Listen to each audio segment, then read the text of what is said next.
Hello, today we're going to be talking about the Adolescence Media Practice Model, or AMP model for short.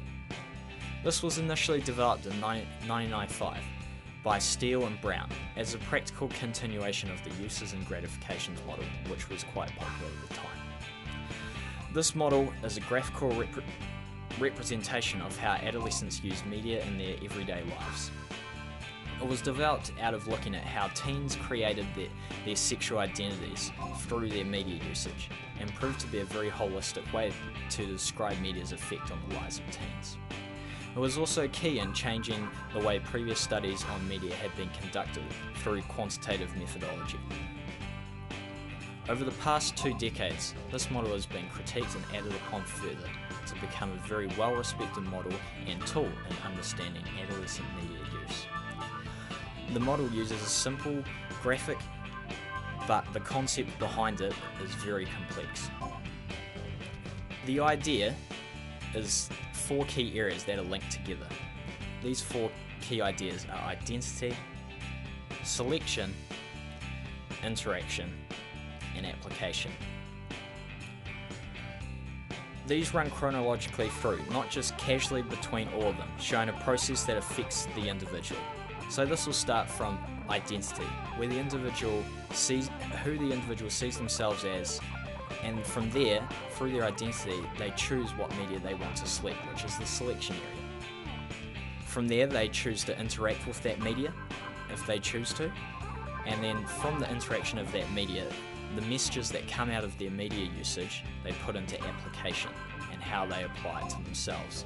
From that application, goes back into the identity from themselves. So as you can see, their own beliefs and identity help them decide what media to engage in, and then to apply it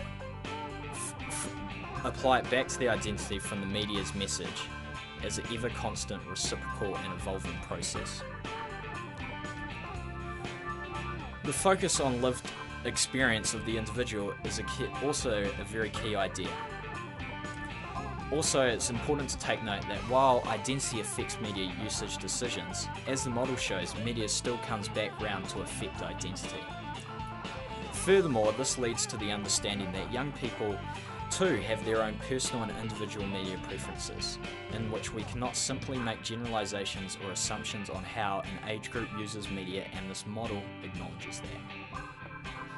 Another key idea which was touched upon in later revisions of the model was the idea of resistance.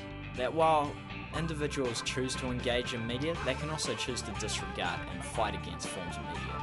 Hence you see young people don't really want to engage in the new 6 o'clock news because they think it's a load of rubbish.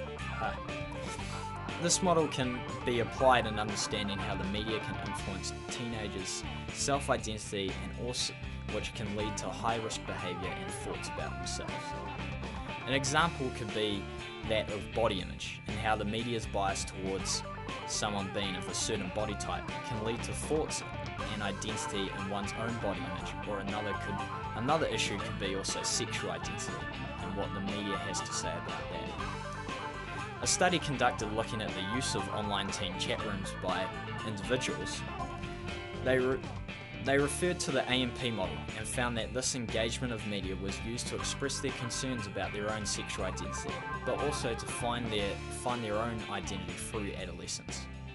This study shows the merits of AMP looking at identity effect through the lived experience of media. But there are also some limitations to the AMP model, most notably that the model does not take into account the peers and social aspect of development and engagement in media, and the learning of adolescents. Another key theory that is popular within understanding media effects is Badura's social learning theory. This theory includes the effects of others and what they have on our identity through the media and our media consumption. A study which shows this effect was conducted by Goodman in 2005.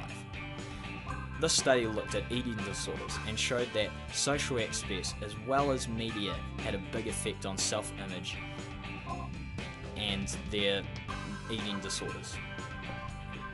This shows that while it's not focused on the effect of media consumption, that the social aspect needs to be taken into account, when the formation of identity and ideas in regards from media consumption.